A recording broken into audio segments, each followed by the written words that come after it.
Li bajarê Seqizê Îranê mamosta û qutabî mangirtina dikin û daxwaza rawestandina êrişên jehrî di dibistanên kiça de dikin. Li Herêma Kurdistana Iraqê karvedanên tund li hember êrişa li ser Firokxana Silêmaniyê derdikevin. û kakeyên Helebja rêzê li Remezanê û torên musulmana digirin.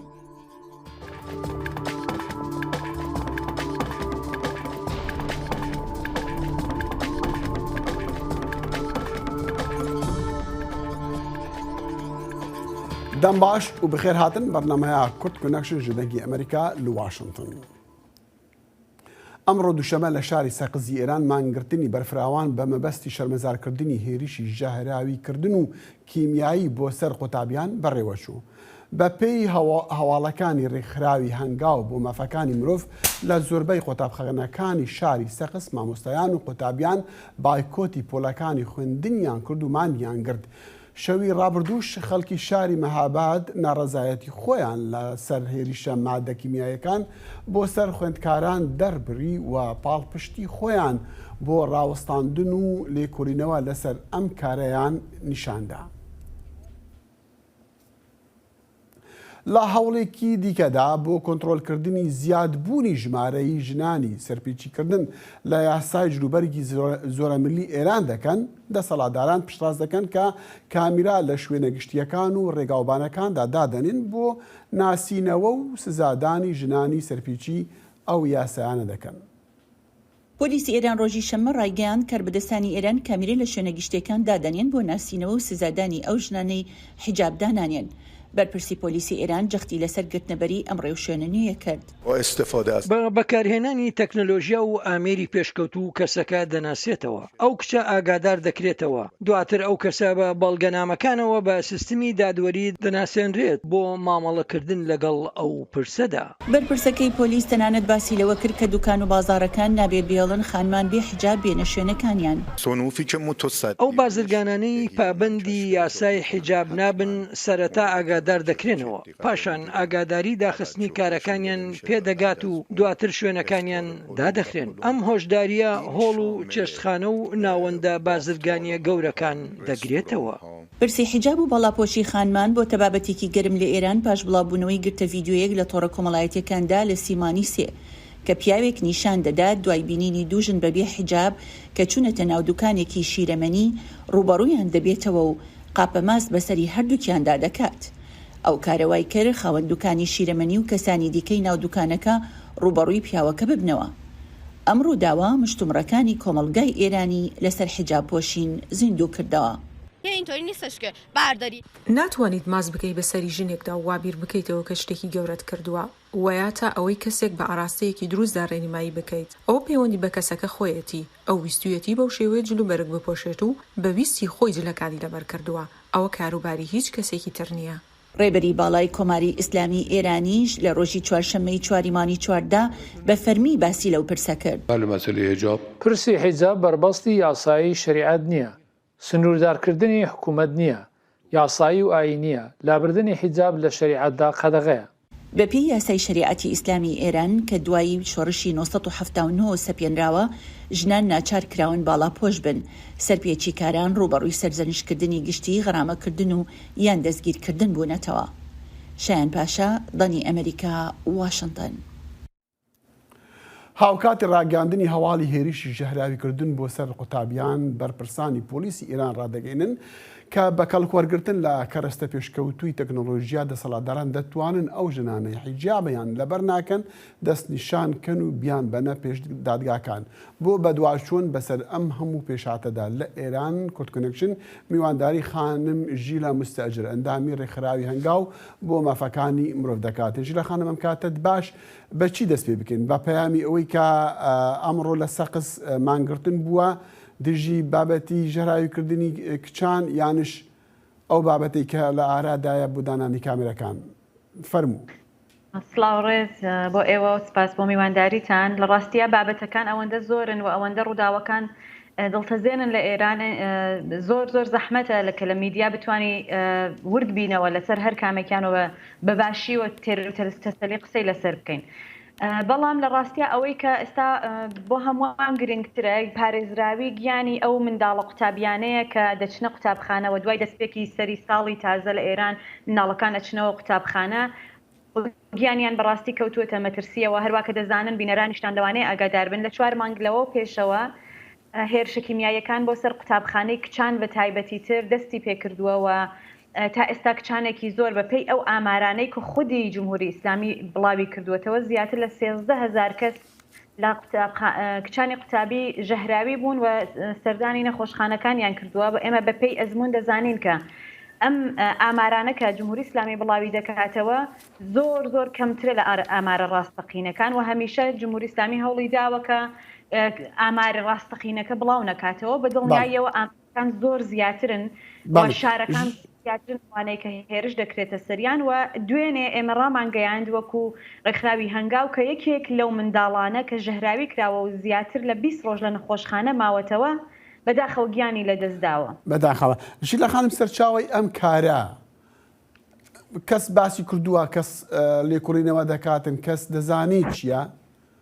لە ڕاستیە ئەوەی کە زیاترین نیگەرانی دروست کردووە لەلایەن بنەماڵەکانەوە بووە هۆی ئەوەی کە دوێنێ لە شاری سەقز ئەو گرژیە ڕووبداوە بنەماڵەکان بچنە پێش قوتابخانەکان و بەرەنگاری هێزە ئەمنیەکان ببنەوە ئەوەیە کە تا دوای زیاتر لە 4 مانگ کە لەم ڕووداوە تێدەپەڕێ هیچ ناوەندێکی جمهوری ئیسلامی حکوومەتی جمهوری ئیسلامی بە دوواداچوون بۆ ئەم کەیسە ناکاوە ئەوانەی کە کاربەدەستن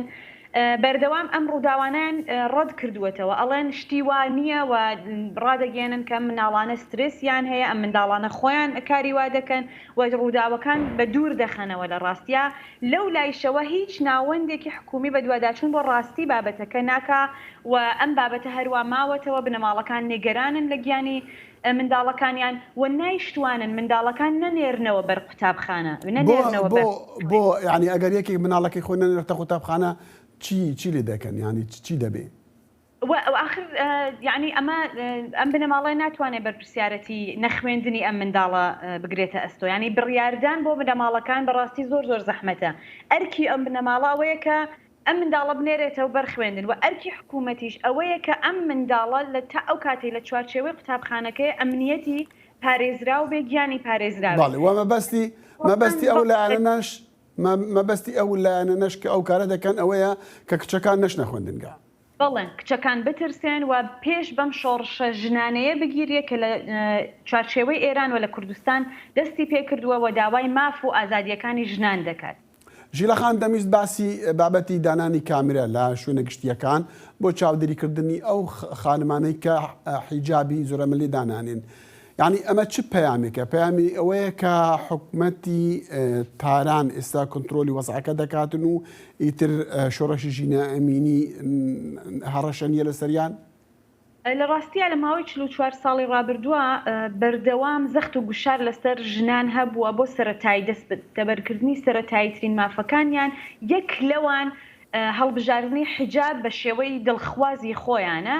و جمهوری ئیسلامی بەردەوام دژایەتی ئەم مافەی کردووە و ژنان قوربانیەکی زۆریان داوە تا ئێستا ئەم مافە دەستەبەر نەبووە لە ئێرانە بە دەستپێکی شۆڕشی ژینا و بە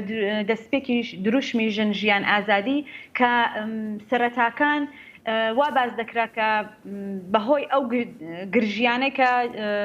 گەشتی ئێرشاد دروستی کردووە ژنان دەیان هەوێ مافی حجابی خۆیان وەربگرنەوە و دواتر ئەم شۆڕشە پەرەیسەند و داخوازی زۆری کۆمەلگای لە خۆی گرت بەڵام جمهوری ئیسلامی هەروە کە دیارە بە سەرکوتێکی زۆر بە تایبەت سەرکوتی ژنان دەیهەوێ کە ئەم شۆڕشە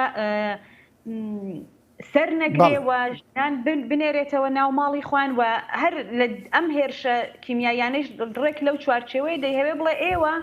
ئەوەی کە هەیە ئەوەی کە جمهوری ئیسلامی پێتان دەدا ئەوەی کە ئیزن دەدا بژین بۆتان کافیە و داوای زیاتر لە ئەم مافانە مەکەن بەڵام ئێمە دەبینین بەو هەموو سەرکوتەیشەوە ژنان لە چوارچێوەی جمهوری ئیسلامی چوارچێوەی ئێران بەردەوامن لە خۆپیشاندان بەردەوامن لە چالاکی و بەردەوامن لە داواکردنی مافەکانی خۆیان حتا ئەگەر بە قیمەتی گیانیشیان تەواو بێت. بەڵام دیسان ئەوە ئاماژەیەکە کە خەڵکانێک ئەگەر سەرپیچی ئەم یاسانە بکاتن زیندانی دەکرین یان بەرەو ڕووی دادگاکان و توندوتیژی دەبن یعنی ئەمە ئەبێ بەهۆی ئەوەی کە خەڵکەکە بترسن یان بەتایبەت خانمان و پاشکەش بن لەوەی کە دەستیان پێکرد و بە شۆڕەشەکە و ئەوەی حیجابیان داناوە؟ لە ڕاستیدا ئەگەر بمان هەیە وردبینانە سەیری ئەم مێژووی سەرکوتی لە جمهوری ئیسلامی بکەین بۆمان دەردەکەوێت کە پێشتر سەرکوتەکانی جمهوری ئیسلامی ڕێگرەکان سەختگیریەکان تونند و تیژیەکانی جمهوری ئیسلامی لەوانەیە بوو بێتە هۆی ئەوەی کە پاشگەز بوو بێتنەوە ژنان یا هەر چینێک لە کۆمەلگا لە داخوازیەکانیان و ئەنگاوێک هاتبێتنە دواوە. ئێستا ئیدی شتەکە بە پێچەوانەیە ئێمە دەبینین ڕۆژانە لەگەڵ هەموو ئەو سەرکوتەکە لە جمهوری ئیسلامی هەیە ژنان زۆر زیاتر دێنە ناو شەقامەکان زۆر زیاتر سوورە لەسەر داخوازیەکانیان. خانم ژیلا مستەجر ئەندامی ڕێکخراوی هەنگاو بۆ مەفەکانی مرۆڤ زۆر سوپاسی جناب دەکەین.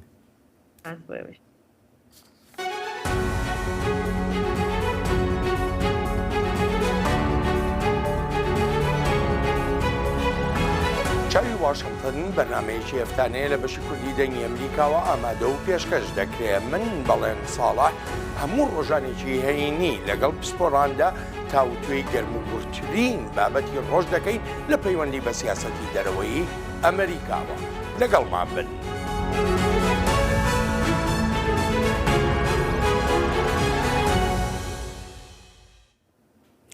هێرشەکەی پێشچەند ڕۆژێک بۆ سەر فڕۆکخانەی سلێمانی کاردانەوەی توندی لێکەوتوتەوە. حکوومەتی ناوەندی عێراق تیمێکی ئاسایشی نیشتیمانی ناردووە شاری سلێمانی و داوای لێکۆڵینەوە دەکاتن. پەیامەری دەنگی ئەمریکا دەرشاد ئەنوەر ئەم ڕاپۆرتەی ناردووە.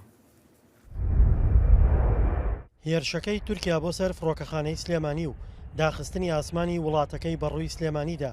کاردانەوەی ناوخۆیی و نێودەوڵەتی لێ دەکەوێتەوە. هەندێک لە چاودێران پێیان وایە هێرشەکان دەرەنجامی نزیکبوونەوەی وڵاتانی هەرێمایەتیە لە یەکتری و دژی کورد یەکیان گرتووە. خەریکە ئێستا نزیکبوونەوە لە نێوان تورکیا و ئێران و سووریاش دروستە بێ و ئێستا تورکیا زۆر محاولەیەوەکە لەگەڵ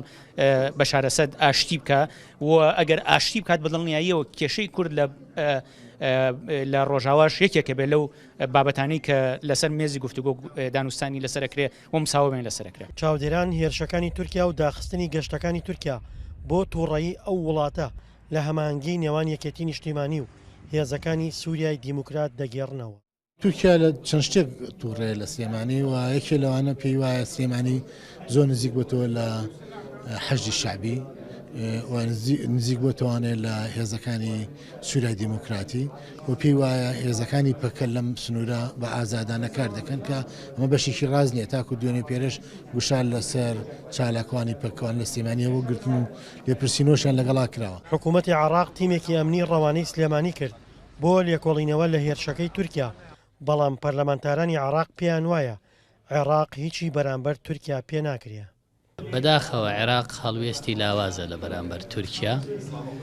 و تا ئێستا بەرگری لە خاک و ئاسمانی خۆی پێ ناکرێ.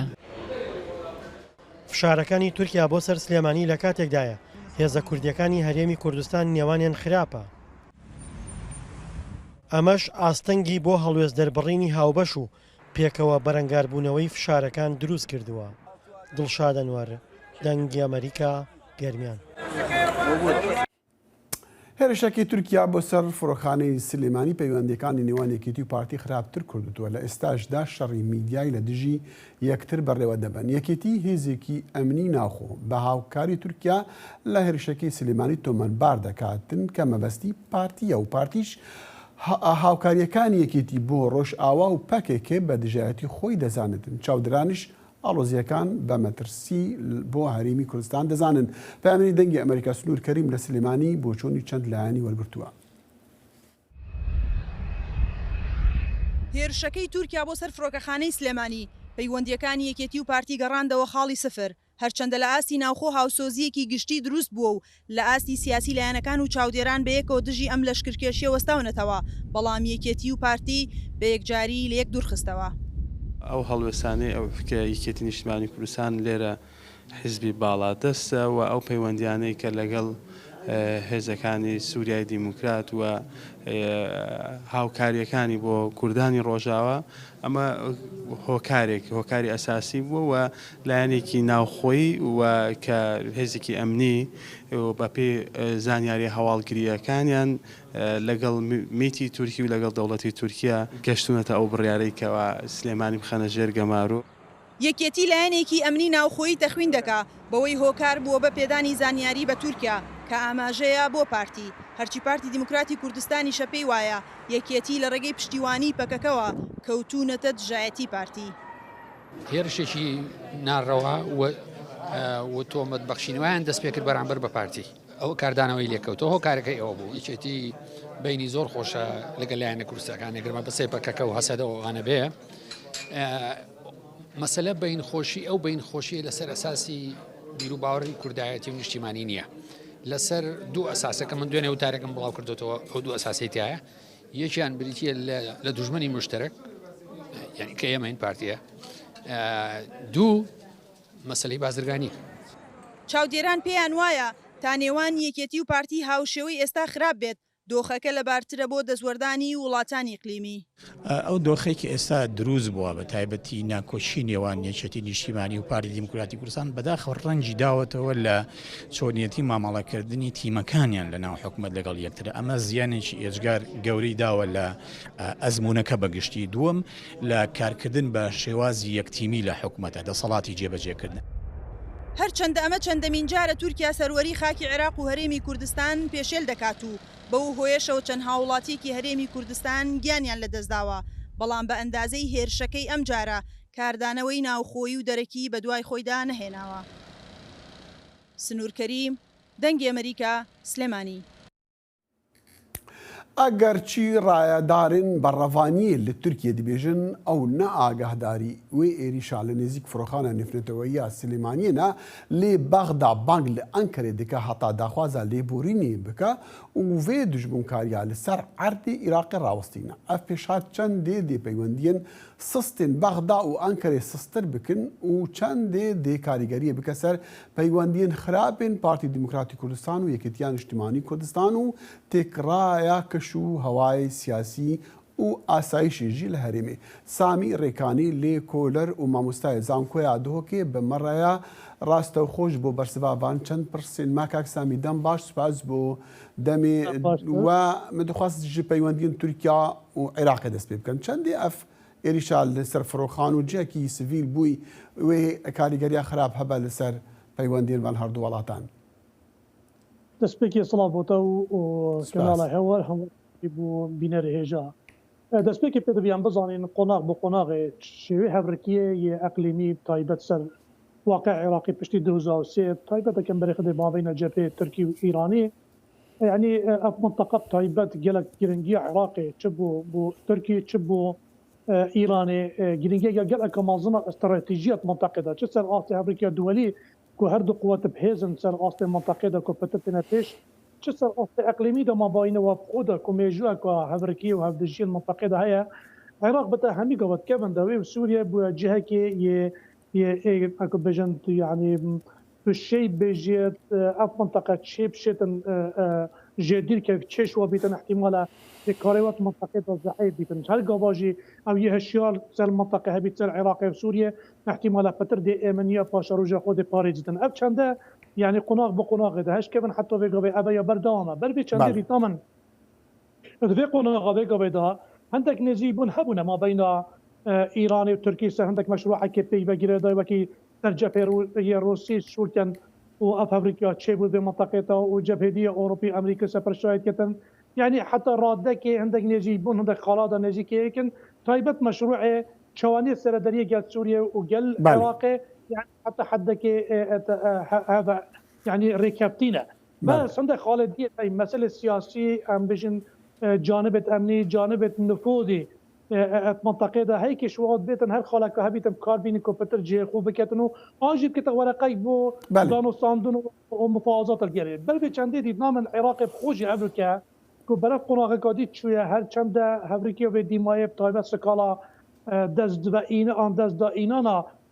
مساله وزي ابا كاريري كمازن سر واقع تركي كريا كو امريكا بويا خالك زعيبون برانبري بهزبون إيراني ومشروعية منطقة دا كو أو جهات أمريكا كي فاركنت مثلا وزي منطقة دا سر لعبة أوروبي وروسي شول بل بچندی دیدنامن في دیمای پیش کندک آلوزی هبونه بس همان وقت داجی طمعیه که ترکی هيا همان وقت جي عراقي جي هيا مثلا هنار دكنا نفطي وشوازي رواستاندري بێگومان بێگومان کاکسامی هەردووان پێتیڤ بیەک هەیە من دەخواست ئەس سژبابەتی پەیوەندیên وڵاتان بچمە پەیوەندیên هێزên هەرێمی تایبەتجی پارتی و یەکێتی هەڵویستن جودا جودا هەبوون لە هەمبەروێ ئێریشا لە نێزیک فرۆخانە سلێمانی هاتیکردن گەشتیە ڕادەیە کو یەک و دوو تاوان بارژی دیکن یعنی ئەڤە دێ چەندێ خراپبتن لەسەر ڕەوشا گشتیە هەرێمێ يعني بتبيهم هردو حالاتها ام دراسه بكم تقريبا شيء تشابه كم شين بيجن وكي هذيك هي شسر اصلي هرم كردستان قلب بغداد وشق بستنا ما بين هدو بارتي السركي باعتبار بغداد وهالويستي قناغ قناغ شقال ايراني شم مساله تدخلات التركي دبيني موقفه شوازي هفريقيا ايراني وتركي رنج بدون سر واقعه ما بين علاقه بيواندي ما بين هرم كردستان بغداد كت همان دمداجي قال بيوانديت ما برا بارتي واكتج باعتبار هدو تصالات السلاكين بيتبي عم بظن كل هر النقطه دا بشتي شري براكوجي ازمون هربا كردستان دابش بويا بسر دو اداره وك واقع بلا وك رسمي بيك بينها بس واقع كي اتفاقي شي بويا واف هالفنغاندنا يعني اف كومبيجن بالانسا الراجلتيه اتوقع ده هيك تحكم في منطقه خودها كتو همي قواجي شوازي هفريقيا وقرني صار منطقة إقليمية طيبة مثلا تركي ومثلا إيراني وتأثير سر عراقي همي قوات تأثير بيواندية بارتي وإيكادجيت كتن بل بيشاندي ديتنام الطيبات في قناغة ديمايين بل شوازي هفريقيا وصانجي قرينا هيزي ما بين شوازي دا صلاة الهرم كردستان ما بين بارتي وإيكادي طيبات في قناغة دا براب قرين وشيتن بل بيشاندي ديتنام واقع اقليمي نهاري كل حال ما وقت داجي بغداجي يعني وناكت اف شواب وغورينا كبيتي طيبه افريقيا ايكاتي زعيب ويا قناغ دي ما هي دا بشتي طيبه مام جلا خدجرادي شوي كاريريا كم ما من فيها بحث كارفدانا خلقي هرمي بكما دوي السليمانيه خو شاندانك بول سروي ايريشي دهوكي وجي باريزكي دي تشتي وصل نبويا ليه من دخواز بزان من جوا يعني كارفدانا خلكي بو فينا حتى يا نيا راغهان ديكو بخو بيشاندانا يعني تشتي ديجي تشاوا دي بيني يا قرتشكو اردما ايري شكل سر دفارك الجياكي بيكن خلكي يا قرتي دبا السيرفي تشاوايا نعم بس وك قاصدنا خوي وك جبلي كان بيجن حزبه لا ينقرت واو كار إينانا إعلام هذا الشيء وتشتكي يعني هذا واضحة وهبركي ما بين بارتي وإيكاتي دا الأصل هرم كردستان طيبة إيران وطيبة فتنجيكي سليمانية وفتر علاقات وهمان وقت الأصل قضايا ديت كرديجي فتر خونجيكي مثلا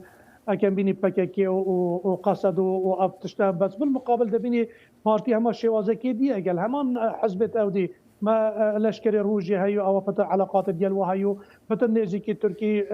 يعني بدا بجبونا يا بردوان بس وك خلكي هرم كردستان ديتنامن ابيجي دابجبونا كي حتى رادكي بس همان وقت دجي هميت زانن والوي قناعتنا كو تركيا ايران هل كان نفس مشروع في كل هيك ازمونه هرم كردستان يعني نمينيدن يعني مثلا نبس وتركيا ونبس بو ايران تشنكو بلي بيغوبي كان إينانا إعلامي دبيني بولانا كيف سلف إيراني بوقت أحداث بلي بيغوبي إيران تدخل طباران كنا هرم كردستان كي دبيني بتر لياني أنكو بيجن برف ديمقراطي في منطقة بارتي يعني بتر يعني يهبويا برو باجي الرخي بتر دم هند درفدي دما سامي ريكاني ليكولر وما مستعد زامكو عدوكي بمرة براستخو قال سباس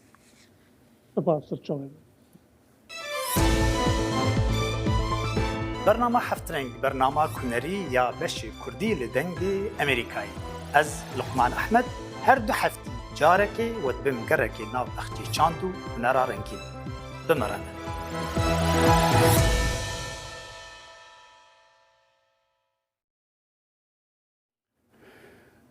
لی ترکیه با هەڵبژارتنین چاردەی گوڵانی دەمە کورد مایە و لە گۆڕە ڕاپرسینە ئارتی بیرێ دەنگن پارتیا داد و پێشڤەچۆنی AKP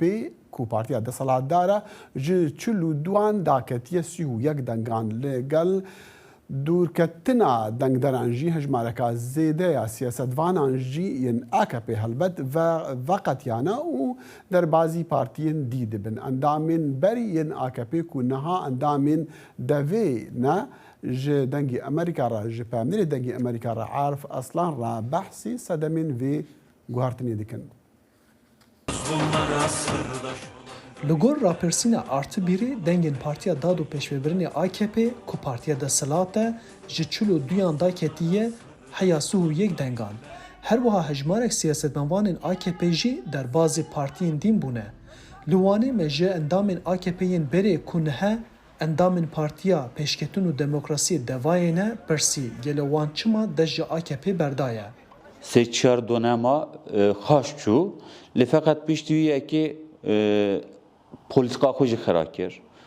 siyaseta xwe jî xira kir, ekonomiya xwe jî xira kir, zaten adalet tune. AKP wextî hatî zimanekî pişirîn, zimanekî berhevdayî hat.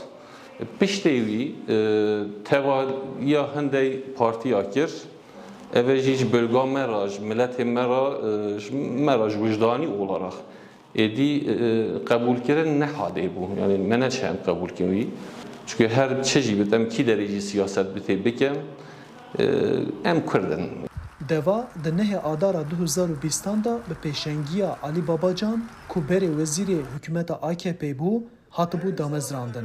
Serokkomar Recep Tayyip Erdogan wê çaxê ji bo Babacan û siyasetmevanên ji AKP dûrketî re gotibû ku mafê wê yê parçekirina ummetê tune ye. Erdogan her wiha gotibû ku di hevaltiyan wan da dozberdan tune ye li vir xizmetkirina heya dawiyê heye. Kimin arkasına saklanırsa saklansınlar. Di hilbijartinên boriyên bajarvaniyên da Taşkiran û Eser ji AKP bo meclisên bajarvaniya Qelqeliyê û İpekoliya Wanê hatibûn bijartin. Lê hikûmeta AKP di 2019 da bi îdaya endamtî û alîkariya terorê li gel van her du bajarvaniyan destana bû ser 48 bajarvaniyên HDP. Li gel diyarkirina Qayûman meclisên bajarvaniyan jî batal bûbûn û endamên meclisê yên AKP jî vala mabûn. Mesela ez AKP da ez ketme meclisi li feqet HDP bona zêde serê xwe raneke bona wê yekî Qayûm atamış kirin. Sobe seçimi ez anha vê gavê heke AK Parti'yi dobim. Men neçe adet biçim bejme millet derken bejme millet kar ra'ya xwe bide. Tamam te biştem de ra'ya xwe bide mete. Çawa ra'ya xwe bide mete. De çil me zêde hî kiriye. Hindî tek yemasî mi kiriye. Yani vê gavê AKP da ye derkevte sahî da bixebete çunîne. Neşep derkevete. Çawa derkevet mesela. Hêjayî gotinê ku deva di nava Tifaka Milleta cih digire û dê berbijêrên wê ji lîsteya Partiya Gela Komarî CHP bikeve hilbijartinê. Anku hilbijêrên devayê dê di çardê gulanê da ser sindoqan dayîndanê dengê xwe bidin CHP. Arif Aslan, Dengê Amerîka. Partiyên siyasiyên beşdarî hilbijartinên çardeyî gulanê dibin li Tirkiyê duh yekşemê lîsteyên namzetên xwe ji bo Parleman pêşkêşî li jineya bilind da hilbijartina kiriye. HDP dê bi navê Partiya Çap a kesik da namzetên xwe dest nîşan kirine. Xelcan Farqîn peyamnêra dengê Amerîka li Amedî û hevkarê me Ozlem Yasak jî li vir listê dê bi merane ji bo em behsê hilbijartina û pêşhatên hilbijartina bikin li Tirkiyê. Xelcê dem baş min dixwest tişma re bêjî tiştîn û peyamên û nûçeyên û ser hilbijartina çi ne niha îro? Belê dem baş wekî ku te jî destnîşan kir dexîl doh deh Nîsanê roja dawîn a radestkirina lîsteyên namzeda bû ji ber wê a ku herî dereng jî lîsteya xwe eşkere kir HDP ango Partiya Kesk û Çep û ku li ser navê Partiya Kesk û Çep û Tifaka Ked û Azadî da tu zanî bikeve hilbijartinê gelek navên sürprîz hebûn helbet û meriv didît ku bi stratejiyekî hewl dane ku lîsteya xwe çêkin lê heta niha jî ez kam bêjim nîqaşên li ser nava didomin ji ber ku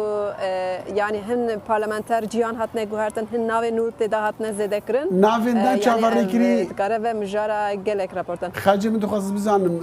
ناوین کو نەچاوەڕێ کردی کی بوون هاتن خەڵک بۆ نمونە سۆپرایز ببە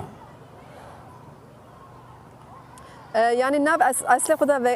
هاتبو قوتن اللي نال هيفيه ممكن كمان ناب ليستي يعني يك جوان از بهم جنگز شاندار و حسن جمال دو روجنا مفانين ترك خدان تجربين سالانه هري يكي جچل سال زيدتر از بشم د کاروبار روزنامه‌گری کرنه گلک تکلیوان ناو دولتی هر وسا د دما خودش بو پیواژیا اشتی د از باورت کم ناو هیئتین روسپیا د جدید گرتبون لسر خباتن کردا سر کردا گلک خبات من هنه لید علی کی داجی اویا تایبت د ناو هدف دا کسن ترک اکوپشتا خوددن هدف السروان نرازي بونكي تشيكو جبالكو دبجن هم ثمانيوان مزنا وهم جي يعني نبدا لي هركسيه نافي نو هنا تزاني نافي سوربريز ما بس تمن ابو قالك سوريت نو هنا يكشي كسكان بيشم تزاني حتى بوري الامد اتفاق كي كردستاني هاتا اواكرن بنافي ازادي وديمقراطيا كرد جويدر دو بارتي مافو مروي وبارتي كومونيست سروكي وان سينان شفتورك ومحمد قماش دناف لسه هدف دا جي یک جوانی یک شجاع من هدفه بله بمره ببینه تکایه اوزم مدخواست بزانم يعني او پارتین کولیست پیشکش کرده چند نامزد هنه چند جمعه لجمتا هنه جوانا بله داخل ترکیه افجارا یکی کو پارتین سیاسی هلبجارتن انگشتی به سیستمک اوسا در دخن جبو وی جبو همو پارتیان هم جبر هفالبندیا و هم جبر وی سیستمی آماده کرنا لیستیان نامزدان gelek lehevketi u dijwar bu ligor pisporan u ligor ragahandana vekit zani lijnaya bilindiya hilbijartına siyu 6 parti vek karın dikevin bikaribin tekevin hilbijartına desnişan kırbu le jiber hevpeymaniyan u listeyan u her vaha benda hilbijartına teni 26 partiyan evkioxel listeyen xune namzetan desnişan kırın ku evji lijneya hilbijartınan ya Türkiye yanko YSK servan namzetan evli persine bike ku belgeva tamamen yanji maftarın ku teke ve hilbijartınan çanda maya hata biryara xabir hatta boviji ev listeyek demkiye evi çarde meheda hatta çarde mehe ji partiyen siyasi rabeje ku ev belgeya ve namzetata kime ya ji ev ne maftare ku teke ve hilbijartına ev partiyen siyasi hatta şanzde mehe van kemasiyo xun çarde mehe beborine kemasiyon xu tamam bikin o YSK ev 18 mehede listeya heri davi diyar beke برای جارك دي فكرم جم خجد احمد يا خجد من دخواست يعني ام دزانن هذا بي لفانشات روجن بوري قال كي جرانيا خو جرينجيا خو داني بسر مثلا جنان ومثلا جوانان جي يعني من دخواست بزانم ليستا وان دا رجا جنا جوانان چندي دياره چندي بلندا هي استاتستيكي وسنا هاتن يعني اشكره كرن لي تزانش خو كوتا جنيه هي 150 هذا بدا هروسا مجلسا جوانا عند هذا بدا جرك چلاكه اجبر وسدمه او پارلمانترا آمد درسیم داغ وکا بردفکا مجلسا جوانان دیسا هات دست نشاکر افجار استانبول به از باور ناکم کو پر جوانن وکی 8 درسیم بن هات بن بجارتن چکو لیسته کو هات بلاف کرن و امتداد بینن بلکه پارتیین کدرنا اتفاقی ده هنه اگر جوان تده هبن لی حتی و کلیجی او استاتستیک نهاتن بلاف کرن تشتی کو مجرد او زم ون الاستودیو آخر و نسخزم ده تشتی دست نشام بکم او يعني لسته کو زمجي گوز شارده مهدا يسكا لجنه الوان وغير لسه داوي الورا اريكرن لي هدف افجاري تزاني دوزا قرتنه هي سر هدف و جالك سياسه وان وان شو 56 برلمانترانش 53 كسي وان يعني اگر هدف ورا قرتن نابي وانجي قد خبت السياسه ده و نابي لسه ده سكان بيجم كو جسيزه ده برلمانترين كو دناف يسكي كو نابي عند خطا صوردا يجي هنا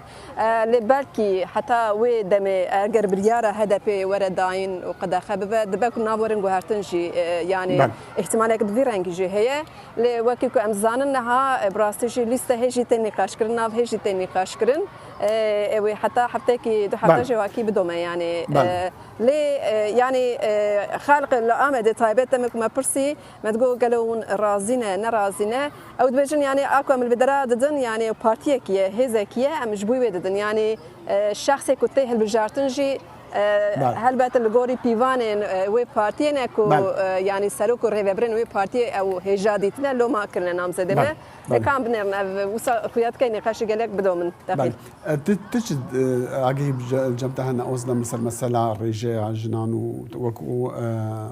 خجاج دبيجا بينجي صدينا لجوانان بله اف گری رژیا کو جن د لیسته دا جه بگرته تevî ku îstatîstekeke fermî negatiye ragahandin min bixwe û wekî bişê Kurdî me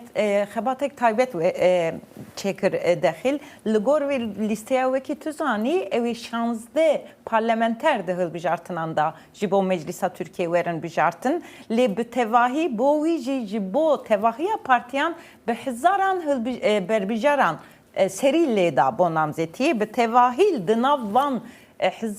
بحزاران بربیجیران 765 جنان هاتنه دست نشان کرن.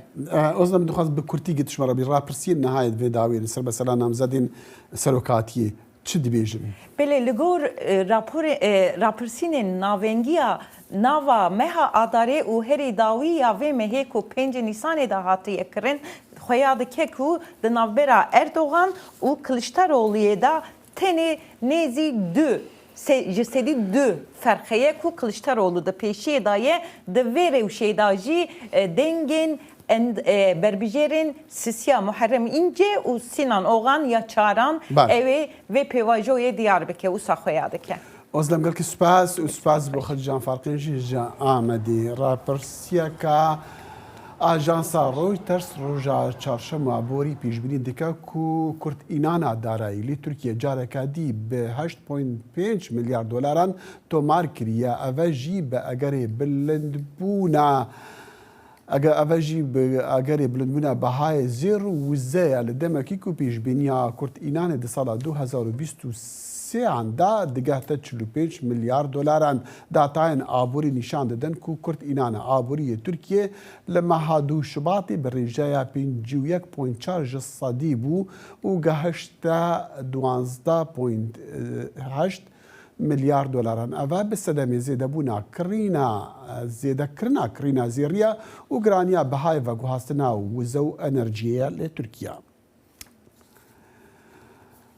بردوامیا برندبونا بهایان لترکیه بویا سدم کو گلک مالباتین باجار آمد دیار بکری دمها رمضان دا نکارن همو کلوپلین پیوستین رمضانی بکرن پامیرا دنگ امریکا خارجان فارقین بری نها اف راپورت جمره شاندیه. انفلاسیونا گران لسر حمی بشن جیان باندورا کپر مازن چکریه هر تشت رسدی 200-300 بهابونه سازیا استاتستیکیا ترکیه انفلاسیون رسدی 5 دست نشان کرده اکادمیسیان سربخواه گروبا لیکولین انفلاسیون آواکرن بناو اناگه او دبیشن که انفلاسیون رو ترکیه نهاش صدی 112 نیبه.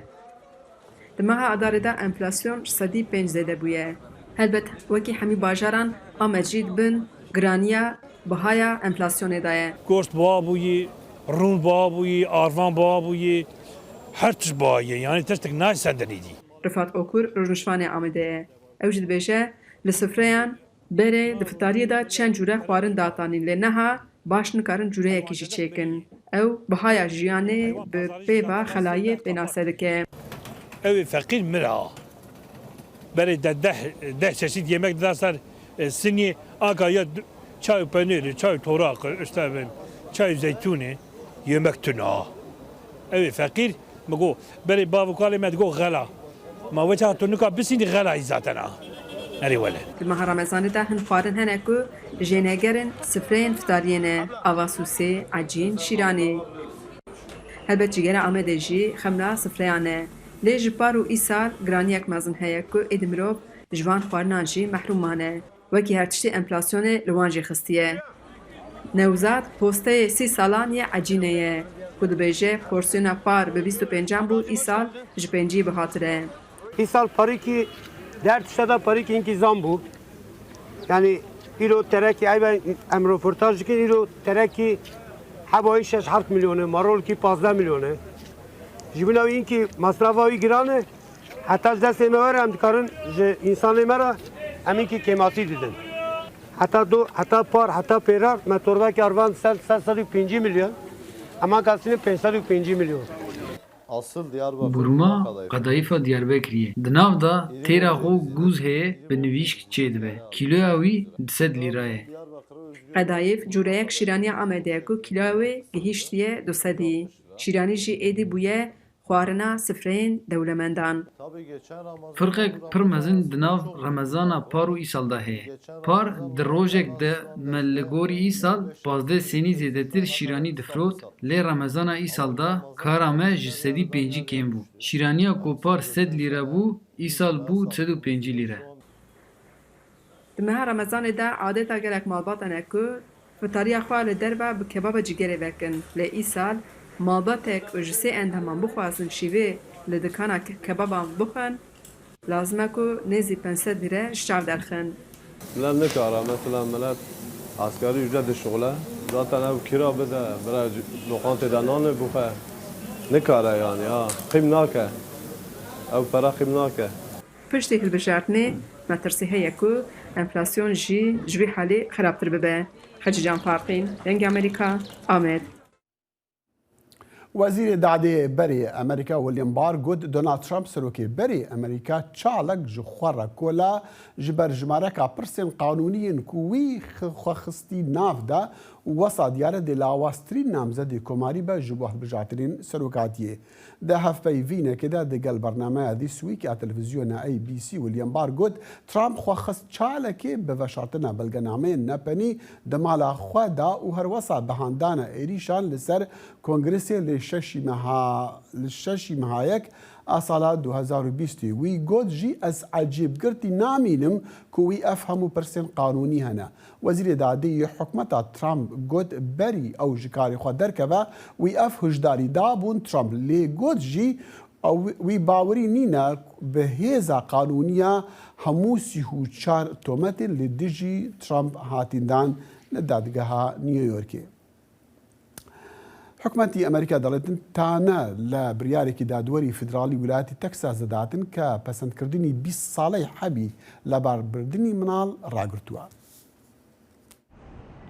بەڕێوەبەرەتی جۆ بایدن دەڵێت پێداچوونەوە بە بڕیارێکی دادوەرێکی فیدرالی بنکە لە ویلایەتی تەکساس دەکات ئەوەی ڕادەستگەیشتن بە حەبێکی منداڵ لە باربردن ڕادەگرێت. هاوکات ئاڵنگاریە یاسایەکان بەردەوام دەبن و فشار بۆ بەردەوامی ڕادەستگەیشتن بە دەرمانەکەدا دەکات. دەرمانەکە پێی دەگوتێت میفپریستۆن و بۆ پتر لە 2 دەیە گڵۆپی سەوزی بۆ هەڵکرا بوو. بەڵام بڕیارەکەی دادوەر ماثیۆ کاچماریک لە هەینیدا فرۆشتنی ئەو حەبە دەکاتە نایاسایی لە کاتێکدا تانە لە دژی ئەو حکومە لە دادگاکاندا دەدرێت. دادوەر ماثیۆ کاچماریک ماوەی 1 هەفتەی داناوە بۆ ئەوەی بڕیارەکەی بکەوێتە بواری جێبەجێکردنەوە. کاملا هێرس جێگیری سەرۆکی ئەمریکا ڕایگەیاند ڕاگررتنی حەبەکە لە دژی مافەکانی ژنانە.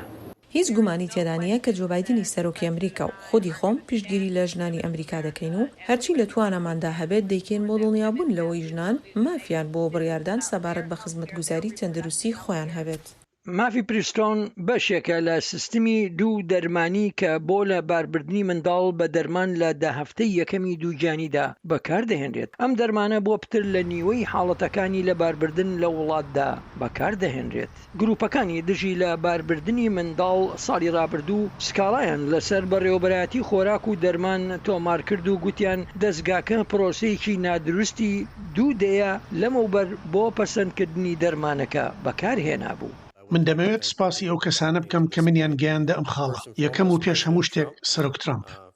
کاچماریک ئەوەی چالاگوانێکی پێشووی کریستیانی نەریت پارێزە بڕیاری لەسەر خودی ئەو تانەیە نەداوە، بەڵام لە ئێستادا بۆی دەرکەوتووە شیانی سەرکەوتنی ئەو دۆزە یاساییە هەیە. سەبارەت بە دیمەنی یاسایی ناجێگیر لەمەڕ منداڵ لەباربردن دادوەرێکی فیدرالی لە ویلایەتی واشنگتن ڕۆژی هەینی فرمانێکی وەک دەردەکەوێت دژبەری دەرکرد و ڕێگری لە ڕێسادانەرانی فیدرالی کرد کە ڕادەستگەیشتن بە هەمان دەرمانی منداڵ لەباربردن نەگۆڕن. پسپۆرانی یاسایی دەڵێن ناکۆچی لە نێوان ئەو دوو بڕیارە دەبێت لەلایەن دادگا باڵەکانەوە یەکلایی بکرێتەوە. سمکۆ عەزیز، دەنگی ئەمریکا. كربداسن عربستان السعودي اللي يمن دانستاندن عندكن دقل سر هلدان حوثيين كو إيران بشتجريه لوان دكا وكباشك جهول النفنة تويجبو لها فهاتني وداوي إنانا شر ناصالي ميديا سر بحوثيان فدوه يكشم يقول كو شاندي عربستان سعودي ويه عماني قاشتن صنعاء بايتخت يمني داكو بكربداسن حوثيان را لسر اغربستكا ما يندا دانستاندن بكنو تفليبونا لشكري الرياضي جي الشر دم دريجي يمن دا بالداوي بينن وسازيكا خزمتين بيوانديان دي بيجا جميكا كو 400 كسوارن وين د دريا نافا راستا دنيف برا يونانستان ومالطا دا آسي معايا لقورا فيديو انقاشتنا دزجهن راقاندني كس خول جميين ناكا خويي بشتي زيدبونا جميو قايغن بنابران دريا نافاراست را كوبرف أوروباتين براني جوالاتين باكوري أفريكانا رخصتيكا ألمانيا تشافدريا دريا عند بيشتن وان قايغك ديتيا لنزيك دو جميين بازرگاني ودا صلادارين مالطا فرمان دايا وان جميان كوانا رزقار نكن لي غازي بدن وانا واللي قورا هنك بيواندين تليفونان جي سوارين وقايغي بنابرن جي ليبيا همو صالك لمانجي رمضان دا كاكيكاني هلبچا كاپيكاتيكي آيني جاوازي بارزگاي هلبچن چند چالاكي جاواز بو رزگرتن لمانجي رمضان و پیروکارانی آینی اسلام انجام دادن که بروجو دبن چند اندامێکی کۆمەلگای کاکەیەکان بە پەیامەری دەنگی ئەمریکا فەرحان هەورامانی دەڵێن دەمانەوێت سیمایەکی پێکەوە ژیانی ئاینیانە زیاتر گەشە پێ بدەین و ئاینەکانمان پێمان دەڵێن ڕێز لە هەموو ئاینەکان تر بگرن.